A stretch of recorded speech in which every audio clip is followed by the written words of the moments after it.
Cousin സ്വഭാവം ഉണ്ടല്ലോ, ഒരു തഗ് ലൈഫ് സ്വഭാവം ഉണ്ടല്ലോ. അപ്പോൾ അതും കൂടി പരിഗണിച്ചുകൊണ്ടാണോ അവർ ഈ റോളിലേക്ക് കാസ്റ്റ് ചെയ്തത്? യഥാർത്ഥ ജീവിതത്തിൽ നിഖിലുമായിട്ടൊരു ബന്ധമില്ല. ഇപ്പം ഈ മാളവിക എന്ന് പറഞ്ഞ ക്യാരക്ടർ മാത്രമാണ് ഇതിനകത്ത് പേരിലൂരുകാരി അല്ലാത്തത്. അപ്പോൾ ശരിക്കും പേരിലൂരുകാരി അല്ലെങ്കിൽ പോലും അത്ര ഈ പറയുന്ന റിയൽ ലൈഫ് ക്യാരക്ടറുമായിട്ടൊരു ബന്ധമില്ല.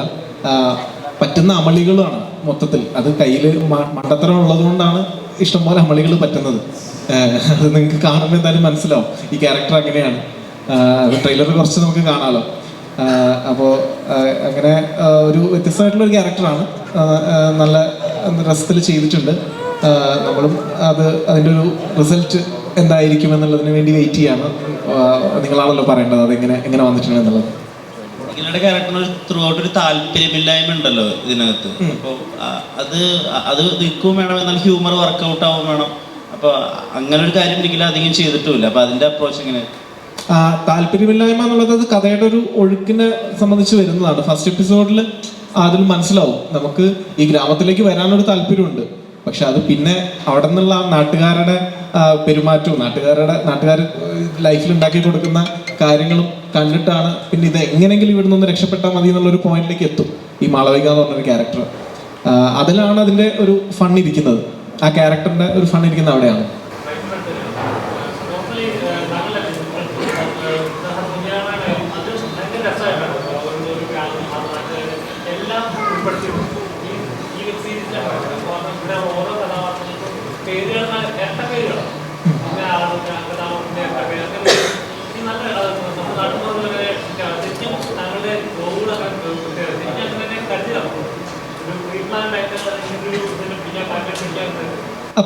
പല കഥാപാത്രങ്ങളും നേരത്തെ എഴുതി വെച്ചിട്ടുള്ളതാണ്. ഇങ്ങനെ കഥകളിൽ എഴുതിയിട്ടുള്ള കഥാപാത്രങ്ങളാണ്. ഇപ്പം ഈ എപ്പോഴും ഒരു ഇരട്ടപ്പേരുണ്ടെങ്കിൽ പറഞ്ഞ പോലെ നോട്ടീസ് ചെയ്യുമല്ലോ. പിന്നെ അവർക്ക് എന്തെങ്കിലും ഇരട്ടപ്പേരിനോട് ചേർന്നിട്ട് അവർക്കൊരു ക്യാരക്ടർ ഉണ്ടാവും. അത് രണ്ട് രീതിയിലും വരാം. നമുക്ക് പേരിൽ നിന്ന് ക്യാരക്ടറൈസേഷനും കൊണ്ടുവരാം, ക്യാരക്ടറൈസേഷനിൽ നിന്ന് ഒരു ഇരട്ടപ്പേരും ചേർക്കാൻ പറ്റും. അങ്ങനത്തെ ഒരുപാട് പേരുണ്ട്. അലസൻ രാജേഷ്, ധൃതിനി സാറ്, സൈക്കോ ബാലേന്ദ്രൻ, കാണാതായ കുഞ്ഞിപ്പ. അപ്പം എല്ലാ നാട്ടിലും ഉണ്ടാവും ഒരുപാട് പേര്. അപ്പം അതിനെ നമ്മൾ സ്ക്രീനിൽ എത്തിച്ചിട്ടുണ്ട്. ഇതിൽ ഈ ആണ് കാണൽ സീനുണ്ടല്ലോ, അത് ട്രെയിലറിൽ എല്ലാവരും വളരെ പ്രതീക്ഷയോടുകൂടി നോക്കിയിരിക്കുന്നതാണ്. നമ്മൾ പ്രിവ്യൂവിൽ കണ്ടിട്ടില്ല. അപ്പോൾ അതിൻ്റെ ഷൂട്ടിങ്ങും അല്ലെങ്കിൽ അതിൻ്റെ ഐഡിയ തൊട്ട് തന്നെ എത്രത്തോളം എക്സൈറ്റിംഗ് ആയിരുന്നു? അതിനും ഈ പറഞ്ഞ പോലെ സർക്കാസം സ്വഭാവം ഉണ്ടോ?